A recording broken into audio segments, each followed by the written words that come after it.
নমস্কার, আপনাদের সবাইকে পাপিয়ার হেসেলে সাদর আমন্ত্রণ।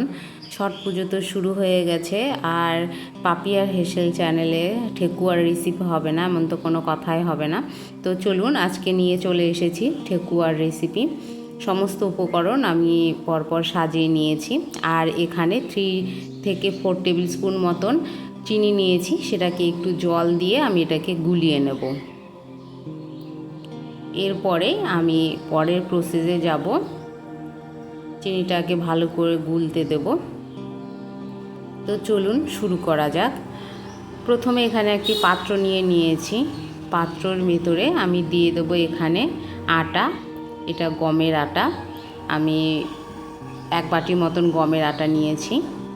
আর তার সঙ্গে দিয়ে দেব এখানে 1 কাপ ময়দা।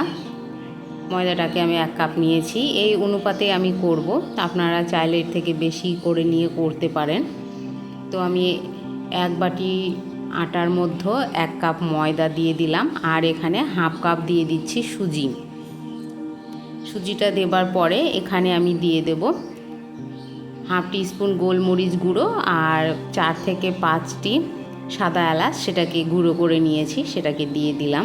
দেবার পরে এখানে আমি দিয়ে দেব ঘি। এখানে 3 টেবিল স্পুন মতন ঘি দিয়ে দিচ্ছি। ঘি দিয়ে এই সমস্ত শুকনো উপকরণগুলো একে অপরের সঙ্গে ভালো করে মাখিয়ে নেব, যেন ভালো করে মাখানো হয়।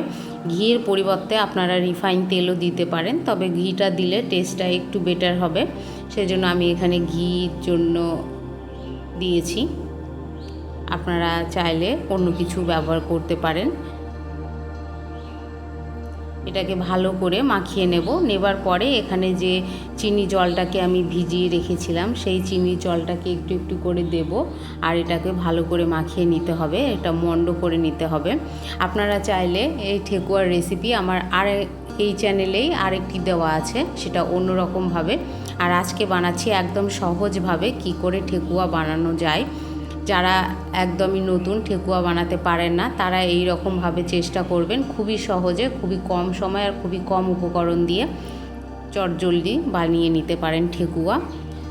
তো এই চিনি গোলা জলটাকে দিয়ে আমি আটাটাকে ভালো করে মেখে নিলাম। এই যে দেখুন, এই রকম নরম করেছি আমি আটাটা। খুব নরমও না, খুব শক্তও না। এবার এটা থেকে লেচি কেটে কেটে আমি এটাকে শেপ দিয়ে নেব। আপনারা চাইলে যে কোনো শেপ এখানে করে নিতে পারেন।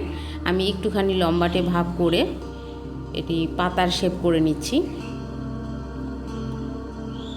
এটি খুবই সহজ বাড়িতে বানানো। এই যে দেখুন, এই রকম করে আপনি শেপ করে নিচ্ছি। আপনারা চাইলে যে কোনো শেপে করতে পারেন, যেটা আপনাদের পছন্দ হবে সেরকম শেপে করে নিতে পারেন। এই যে দেখুন, একটি শেপ তৈরি হয়ে গেল।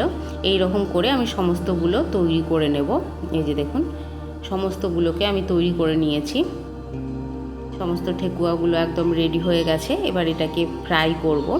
এখানে আমি রিফাইন তেল নিয়েছি কড়াইয়ের মধ্যে। রিফাইন তেলটা হালকা একটু গরম করে নিয়েছি, বেশি গরম করিনি, কারণ বেশি গরম করলে ঠেকুয়ার বাইরেটা তাড়াতাড়ি কালার চলে আসবে আর ভেতরটা নরমই থেকে যাবে। সেই জন্য এখানে আমি প্রথমে ঠেকুয়াটাকে দেব একদম হালকা তেল গরম করেছি, সেই তেলের ভেতরে দিয়ে দিলাম। এবার এটা লো ফ্লেমে আস্তে আস্তে আমাকে ভেজে নিতে হবে। এই যে দেখুন, লো ফ্লেমে আস্তে আস্তে ভাজছি। আস্তে আস্তে ভেজে এটাকে ক্রিস্পি করে নিতে হবে। আর কালারটাও সম্পূর্ণ চেঞ্জ হয়ে গেছে, গোল্ডেন ব্রাউন কালার হয়ে গেছে। এরপরে পরের ব্যাচেও সেই একই রকম করে ভেজে তুলে নেব। সম্পূর্ণ ভিডিও দেখবার জন্য আপনাদেরকে অসংখ্য অসংখ্য ধন্যবাদ।